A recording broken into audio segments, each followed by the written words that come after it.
对于台中被批评去年购物节的成果膨风，毛议员台顶特别去调阅台南市经发局针对去年咱购物节所办的成果报告书，议员发现其实厚厚一本，多数拢是活动过程，对着经济效益、参与人数等并无明确说明。而且消费三大的数据有35亿，有66亿外，有真大出入，要求检讨。工作报告你说是60几亿，但是你这个工作报告上面写的是35亿呀。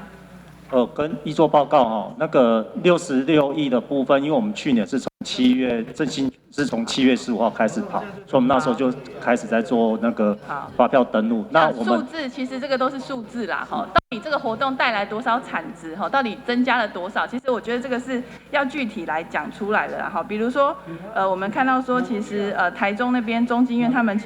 就说，其实产值带动的平均效果有多少亿 ，GDP 创造的平均效果有多少亿，就业支持创造效果年均有多少人次我觉得就是要有一些具体的资料跟数字那我们其实到底登录了多少亿发票等等的其实那都是目标但是我看数字就兜不起来你刚才讲66亿，你的工作报告上面写的是35亿你的数字都兜不起来。这个议会大会开议头一天，无分哪里，拢针对体育处升格为体育局，用增加编制加资源来发展台南市体育有真大期待。尤其2023年台南市阁要举办全运会。而且6都当中，就咱家新北市无设立体育局，所以议员除了当面向市长争取，嘛希望得到社会认同。我想如果台南市体育处能够升级为1级的单位才是最实际的行动跟方法主要是因为我们看到2023即将来到的全运会在台南市举办，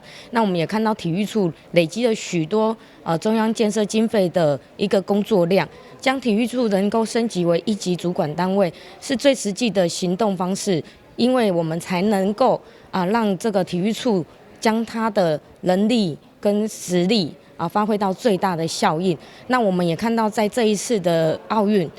包含台南市也栽培了许多的优秀人才。那身为1级的单位，那未来我们也可以有更多的能量资源在体育局里面来发挥。议员无分哪里，拢支持体育处升格。对此，市长黄伟哲表示，未来会朝向充实人力方向进行，升格体育局嘛是选择项目之一。但新闻军及林根采访报道。